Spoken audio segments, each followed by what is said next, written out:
عمران خان صاحب نے ہفتے والے دن سے تحریک چلانے کا اعلان کر دیا ہے۔ پی ٹی آئی کرنے کیا جا رہی ہے، اس حوالے سے پی ٹی آئی کی سینئر لیڈرشپ سے میں نے کچھ معلومات حاصل کرنے کی کوشش کی۔ انہوں نے مجھے کیا بتایا وہ تفصیلات آپ کے ساتھ شیئر کروں گا۔ پٹرول کی قیمت میں اس حکومت نے پھر اضافہ کر دیا ہے، اس کے ساتھ ساتھ ڈالر اس وقت پاکستان کی تاریخ کی بلند ترین سطح پہ پہنچ چکا ہے، اس کی کیا تفصیلات ہیں وہ بھی آپ کے ساتھ شیئر کروں گا۔ اور اس حکومت نے 2 نئے کیبنٹ ممبرز اپوائنٹ کر دی ہیں، special assistant to P M appoint کر دیے ہیں، ان کی کیا ڈیٹیلز ہیں وہ بھی آپ کے ساتھ شیئر کروں گا۔ اور اس کے علاوہ کچھ اور خبریں ہیں امریکہ کے حوالے سے، پاکستان کے حوالے سے بڑی امپورٹنٹ خبریں ہیں، وہ بھی آج کی اس ویڈیو کے اندر آپ کے ساتھ شیئر کروں گا۔ جی السلام علیکم، امید ہے کہ آپ سب لوگ خیریت سے ہوں گے۔ عمران خان صاحب نے تحریک چلانے کا اعلان کر دیا ہے۔ انہوں نے یہ کہا ہے کہ ہفتے والے دن سے حقیقی آزادی کی جو ہماری تحریک ہے وہ اگلے مرحلے میں داخل ہو جائے گی۔ اب بہت سارے لوگ پوچھ رہے ہیں کہ اب ہونے کیا جا رہا ہے، خان صاحب ہفتے کو کیا کرنے جا رہے ہیں، کیا وہ اسلام آباد آئیں گے؟ دوسری طرف حکومت بھی یہ کہہ رہی ہے کہ ہم نے تیاری کر لی ہے، اور حکومت صوبوں کو یہ بھی کہہ رہی ہے کہ آپ ہمیں نفری پرووائڈ کریں، ہم نے رینجرز کو بھی بلا لیا ہے اور ہم مکمل تیاری میں۔ ویسے تو اس وقت بھی اسلام آباد کے اندر ایک احتجاج چل رہا ہے کسانوں کا، اور آپ اگر اسلام آباد دیکھیں تو آلموسٹ بند ہوا ہوا ہے، مختلف جگہوں کے اوپر انہوں نے روڈز کو بلاک کیا ہوا ہے ریڈ زون کے ایریا میں، اور آج بھی سارا دن اس حوالے سے وہاں پہ خبریں آتی رہیں کسانوں کے احتجاج کے حوالے سے۔ لیکن بڑے پیمانے پہ تیاری یہ بھی کی جا رہی ہے کہ عمران خان جب لوگوں کو لے کے آئیں گے تو اس سے کس طرح نپٹا جائے گا۔ خندقیں کھودنے کی بات ہو رہی ہے، تو سب کچھ حکومت کے ذہن میں اور وہ تیاری کر رہی ہے، اور حکومتی جو وزراء ہیں، حکومتی جو اتحادی ہیں، وہ بڑے سخت بیانات دے رہے ہیں کہ حکیم رانا ثناء اللہ صاحب نے تیاری کی ہوئی ہے اور وہ بڑے اچھے طریقے سے نمٹیں گے۔ اب پی ٹی آئی کیا کرنے جا رہی ہے، یہ بڑا امپورٹنٹ چیز ہے۔ اب پی ٹی آئی کی لیڈرشپ سے جو میری بات ہوئی ہے، میں نے ان سے جو پوچھا ہے، یہ وہ فرسٹ ہینڈ انفارمیشن ہے جو میں آپ سے شیئر کر رہا ہوں۔ انہوں نے مجھے یہ بتایا کہ ہم وہ کرنے جا رہے ہیں کہ میڈیا بھی سرپرائز ہوگا اور یہ حکومت بھی سرپرائز ہوگی، لیکن یہ سب کچھ جو ہے ہوگا پرامن، یہ نہیں ہوگا کہ کوئی ہم خدا نخواستہ کوئی یہ پرامن نہیں ہوگا۔ اب میں نے ان سے پوچھا کہ پھر بھی آپ کرنے کیا جا رہے ہیں، جو مختلف انہوں نے کہا کہ جی ہم سرپرائز دیں گے، اتنا پہلے ہم آپ کو نہیں بتا سکتے، لیکن کچھ انفارمیشن جو میں نے حاصل کی ہے اس سے جو میرا اندازہ ہے اور جو کچھ فیکٹس ہیں وہ میں آپ سے شیئر کرنا چاہتا ہوں۔ ایک تو وہ یہ کہہ رہے ہیں کہ بہت بڑے پیمانے کے اوپر عوام کو موبلائز کیا جائے گا، یہ اتنے بڑے پیمانے پہ عوام کو موبلائز کیا جائے گا کہ پاکستان نے آج تک پہلے کبھی اس طرح کی کوئی چیز نہیں دیکھی ہوگی۔ یہ ایگزیکٹ ورڈز ہیں پی ٹی آئی کی لیڈرشپ کے۔ اب اگر آپ موبلائزیشن کی بات کریں تو یہ انہوں نے پاکستان کو مختلف ریجنز کے اندر رکھا ہوا ہے جہاں پہ پارٹیوں کی تنظیم سازی ہوتی ہے، پی ٹی آئی کے مختلف عہدیدار ہیں، ان سے وہ حلف بھی لیتے ہیں اور تنظیم سازی کرتے ہیں۔ آج وہ مجھے بتا رہے تھے کہ نارتھ جو ریجن ہے جس میں فیصل آباد، اٹک، چکوال، یہ وہ جو ریجن ہے، یہ جو علاقہ ہے، صرف اس علاقے میں 5000 عہدیداروں سے آج حلف لیا گیا ہے۔ 5000 عہدیدار، یہ کارکنوں کی بات نہیں میں کر رہا، صرف عہدیدار۔ تو اس سے آپ اندازہ لگا سکتے ہیں کہ کتنے بڑے پیمانے کے اوپر موبلائزیشن ہوگی، کتنے بڑے پیمانے پہ لوگوں کو لے کے آئیں گے۔ اب یہ لوگ آتے ہیں، یہ آ کے کیا اسلام آباد آئیں گے؟ یہ بھی ایک بڑا سوالیہ نشان ہے، یا اسلام آباد سے پہلے رک جائیں گے؟ اس لیے کہ اگر لوگ اسلام آباد میں داخل ہونے کی کوشش کرتے ہیں تو پھر اسلام آباد کی پولیس ان کے اوپر آنسو گیس بھی پھینک سکتی ہے، روکنے کی کوشش کر سکتی ہے، وہاں پہ دفعہ 140 نافذ ہے۔ لیکن وہ اگر آگے اسلام آباد کے باہر بیٹھ جاتے ہیں، جدھر پنجاب ہے، پنڈی اور اسلام آباد کے بیچ میں بیٹھ جاتے ہیں، وہاں تو پنجاب میں پی ٹی آئی کی حکومت ہے، وہاں پہ تو پولیس نے کچھ نہیں کرنا، وہ آ کے وہاں پہ بیٹھ جائیں، ادھر وہ مری کی سائڈ پہ بیٹھ جائیں، ادھر وہ اٹک کے پاس آ کے بیٹھ جائیں، اٹک سے آگے جہاں تک اسلام آباد کی سرحد شروع ہوتی ہے، پنڈی اور اٹک کے بیچ میں جو ایریا ہے وہاں پہ وہ آ جائیں اور وہاں پہ آ کے بیٹھ جائیں اور اسلام آباد کا ایک طرح سے گھیراؤ کر لیں۔ تو اس صورت میں حکومت چلانا تو بہت مشکل ہو جائے گا، لیکن کیا حکومت اتنی آسانی سے جائے گی؟ یہ بھی ایک بڑا سوالیہ نشان ہے۔ یا حکومت کی خواہش ہوگی کہ کسی طریقے سے ہماری حکومت کو فارغ کیا جائے تاکہ ہم بھی سیاسی جو ہے ایک طرح سے شہید بن سکیں۔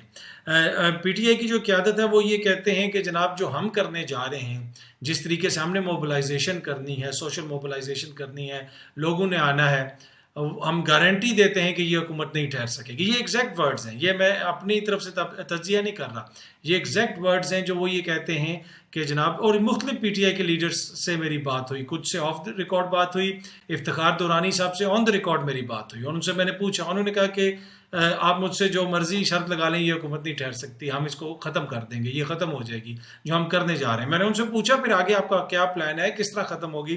انہوں نے کہا جو ہم کرنے جا رہے ہیں، تم لوگ جو میڈیا والے ہو تم لوگ بھی سرپرائز ہوگے اور یہ حکومت بھی سرپرائز ہوگی. تو اب ہفتے والے دن سے اس کا سلسلہ شروع ہوگا. یہ کس طرح کرتے ہیں, مرحلہ وار ہوگا, ایک دم سے کال دے دی جائے گی کہ سب اسلام آباد پہنچے, پر مجھے لگتا ہے کہ یہ تھوڑا سا مرحلہ وار ہوگا, ایک دم سے کال نہیں دی جائے گی کہ سب اسلام آباد پہنچے. لیکن جو بھی اس حوالے سے مزید ڈیٹیلز ہوں گی وہ میں آپ سے شیئر کروں گا, لیکن یہ کنفرم ہے کہ بڑے پیمانے پہ لوگوں کو موبلائز کیا جائے گا. اچھا, آج شیریں مزاری صاحبہ نے ایک ٹویٹ کی. یہ بڑی امپورٹنٹ ٹویٹ ہے جو میں آپ سے شیئر کرنا چاہتا ہوں. اپنی ٹویٹ میں انہوں نے ایک تصویر شیئر کی جس میں آپ پرائم منسٹر شہباز شریف صاحب کو دیکھ سکتے ہیں, وہ جان کیری صاحب سے مل رہے ہیں, وزیر دفاع بھی موجود ہیں, وزیر خارجہ بھی وہاں پہ موجود ہیں. لیکن اس تصویر میں شیریں مزاری صاحبہ نے ایک شخص نے ماسک پہنا ہوا ہے, اس کے اوپر ایرو لگایا ہوا ہے. ان کے مطابق یہ شخص ڈونلڈ لو ہے, اور بھی بہت سارے لوگ سوشل میڈیا کے اوپر یہ کہہ رہے ہیں کہ یہ ڈونلڈ لو ہے جو پاکستانی وفد سے مل رہا ہے. یہ وہی ڈونلڈ لو ہے جس کے حوالے سے عمران خان نے کہا تھا کہ یہ اتنا بدتمیز شخص ہے, جو وہ دھمکی آمیز پاکستان کو سائفر آیا تھا وہ اسی نے ڈکٹیٹ کروایا تھا, وہ اسی کی باتیں تھیں جو پاکستان تک پہنچی تھیں, پاکستان کی حکومت تک پہنچی تھیں. عمران خان صاحب کے حوالے سے, حکومت کے حوالے سے جو اس نے کہا تھا وہ سب اب تاریخ کا حصہ ہے. اس حوالے سے پاکستان کی جو نیشنل سیکیورٹی کونسل ہے, اس نے جو نیشنل سیکیورٹی کمیٹی ہے, اس نے 2 دفعہ اعلامیہ جاری کیا تھا کہ یہ جو ڈونلڈ لو نے باتیں کی ہیں یہ پاکستان کے اندرونی افیئرز میں سنگین مداخلت ہے. ایک دفعہ عمران خان صاحب نے جب اس کو چیئر کیا تھا, آپ کو پتا ہوگا کہ یہ جو نیشنل سیکیورٹی کمیٹی ہے اس میں آرمی چیف بھی ہوتے ہیں, ایئر فورس چیف بھی ہوتے ہیں, نیول چیف بھی ہوتے ہیں, وزیر دفاع بھی ہوتے ہیں, ISI کے چیف بھی وہاں پہ ہوتے ہیں, اور بڑی امپورٹنٹ یہ پاکستان کی دفاع کے اعتبار سے سب سے امپورٹنٹ یہ کمیٹی ہے. تو ایک دفعہ عمران خان کی قیادت میں انہوں نے سربراہی میں بیان جاری کیا تھا, اور ایک دفعہ شہباز شریف صاحب نے جب اس کا اجلاس بلایا تو اس میں بھی انہوں نے یہ کہا تھا کہ سنگین مداخلت کی ہے پاکستان کے افیئرز میں. اور کس شخص نے مداخلت کی؟ یہ جو ڈونلڈ لو نے ایک چیزیں کہی تھی, آج وہی ڈونلڈ لو جو ہے وہ شہباز شریف صاحب سے مل رہا ہے شیریں مزاری کے مطابق. اور شیریں مزاری صاحبہ نے ساتھ یہ بھی لکھا کہ ہمارے جو وزیر اعظم ان سے مل رہے ہیں, اور اسپیشلی اس میں جو ہے وہ شخص بھی شامل ہے جس نے پاکستانی انوائے کو ڈکٹیٹ کروایا تھا کہ جناب پاکستان کی حکومت کے حوالے سے جو باتیں کی تھی اور جو رجیم چینج کانسپریسی ہوئی تھی, سارا انہوں نے اس چیز کا ذکر کیا. وہ انہوں نے الفاظ تھوڑے سے سخت استعمال کیے ہیں, وہ الفاظ میں یہاں پہ استعمال نہیں کر رہا. اس کے ساتھ ساتھ انہوں نے یہ بھی کہا کہ ان کے چہرے پہ بڑی مسکراہٹیں ہیں شہباز شریف صاحب کی, اور یقیناً ڈونلڈ لو کو تھینک یو کہہ رہے ہوں گے. اور آخر میں انہوں نے لفظ یوز کیا شیم لیس, یعنی بے شرمی, جس میں شرم کی کمی ہو. تو یہ انہوں نے کہا, یہ انہوں نے اس حکومت کے حوالے سے بات کی, اور یہ مختلف جگہوں پہ یہ تصویر شیئر ہو رہی ہے. اب کیا عمران خان صاحب کی حکومت آئے گی تو وہ ڈونلڈ لو کے اوپر کوئی پابندی لگائیں گے؟ اس سے نہیں ملیں گے, اب وہ دیکھنا پڑے گا جب وہ حکومت میں آتے ہیں. لیکن یہ وہ شخص ہے جس کے حوالے سے پاکستان کی نیشنل سیکیورٹی کمیٹی کا جو اعلامیہ جاری ہوا, اس نے یہ واضح کیا, اس نے یہ ثابت کیا کہ اس شخص نے جو باتیں کی تھی وہ پاکستان کے اندرونی معاملات میں مداخلت تھی. اس کے بعد اس سے ملنا کیوں ملا گیا ہے, اوبیسلی پھر اس کے اوپر تنقید بھی ہوگی, سوالیہ نشانات بھی اٹھیں گے. اب یہ وہی شخص ہے, سب کہہ رہے ہیں وہی شخص ہے, اور ڈونلڈ لو ہی ہے یہ, شیریں مزاری صاحبہ بھی کہہ رہی ہیں, اور دیگر جگہوں پہ بھی یہ چیز رپورٹ ہو رہی ہے. اچھا, ایک اور چیز جو میں آپ سے شیئر کرنا چاہتا ہوں, ڈالر 239.94 پیسے پہ پہنچ چکا ہے, 240 روپے پہ آلموسٹ پہنچ چکا ہے. اوپن مارکیٹ میں 240 سے بھی اس کو اوپر ریٹ ہے. یہ تاریخ کی بلند ترین سطح ہے, اور اس وقت کرنسی جو ہماری کرنسی ہے وہ انتہائی بری اس کی کارکردگی ہے. کہا جا رہا تھا کہ IMF سے جب ڈیل ہو جائے گی تو ڈالر نیچے آ جائے گا, ملک میں سٹیبلٹی آ جائے گی, لیکن آئے روز ہم دیکھ رہے ہیں کہ ڈالر اوپر ہی جا رہا ہے اور کوئی سٹیبلٹی نہیں آ رہی. اور سٹیبلٹی کیوں نہیں آ رہی؟ وہ اسی وجہ سے نہیں آ رہی کیونکہ پاکستان کے اندر جو سیاسی صورتحال ہے, سیاسی صورتحال ایسی ہے کہ حکومت ہے, اس کی لیجٹیمیسی کے اوپر سوال ہے. اپوزیشن لیڈر جو ہیں وہ راجہ ریاض صاحب ہیں. اب اپوزیشن اور حکومت مل کے ایک پورا نظام بناتی ہے. اب ان کی کتنی کریڈیبلٹی ہے راجہ ریاض صاحب کی, اسی سے آپ اندازہ لگا سکتے ہیں کہ اس حکومت کی کتنی کریڈیبلٹی ہوگی. تو اسی وجہ سے اوپن مارکیٹ میں یا ہو جائے یا انٹرا بینک ہو جائے, ڈالر جو ہے وہ رک نہیں پا رہا, اور اس وقت بری حالت ہوئی ہوئی ہے, اور مہنگائی بڑھتی جا رہی ہے. پٹرول کی قیمت بڑھ گئی ہے, 1.5 روپے انہوں نے تقریباً پٹرول کی قیمت بھی بڑھا دی ہے. یہ کہہ رہے تھے معاشی استحکام آئے گا, لیکن IMF کی ڈیل کے باوجود, پیسے آنے کے باوجود پٹرول بھی اوپر جا رہا ہے, ڈالر بھی اوپر جا رہا ہے. اور دوسری طرف جو چیز میں آپ سے شیئر کرنا چاہتا ہوں, حکومت کی یہ حالت ہے کہ حکومت چل نہیں رہی ہے, ڈالر کنٹرول نہیں ہو رہا, مہنگائی کنٹرول نہیں ہو رہی. شہباز شریف صاحب جس وقت برطانیہ ہیں, برطانیہ سے وہ نیو یارک گئے ہیں, پیچھے سے 2 نئے کیبنٹ ممبر اسپیشل اسسٹنٹ جو ہیں ان کی تعیناتی ہوگی. جناب PM appoints 2 more SAPMs cabinet میں 2 more special assistants to P M prime minister کے ان کی تعیناتی کر دی گئی ہے جناب، اور اب کل تعداد کابینہ کی 72 ہو گئی ہے، اور کابینہ کی جو کارکردگی ہے وہ آپ کے بھی سامنے ہے اور میرے بھی سامنے ہے۔ اب یہ اتنی بڑی کابینہ کی اس کو کیا ضرورت ہے اس وقت؟ اب وہ کہتے ہیں کہ جناب اس کا حکومت پہ خرچہ نہیں پڑے گا، لیکن کچھ نہ کچھ تو ہوگا نا، کوئی آفس میں وہ آ کے بیٹھیں گے، کچھ تو ہوگا، کچھ دکھانے کے لیے بھی تو ہو نا کہ جناب اگر ان کے اوپر کوئی خرچہ ہو رہا ہے تو ان لوگوں کی پرفارمنس کیا ہے، پرفارمنس کیا ہے وہ آپ کے بھی سامنے اور میرے بھی سامنے ہے۔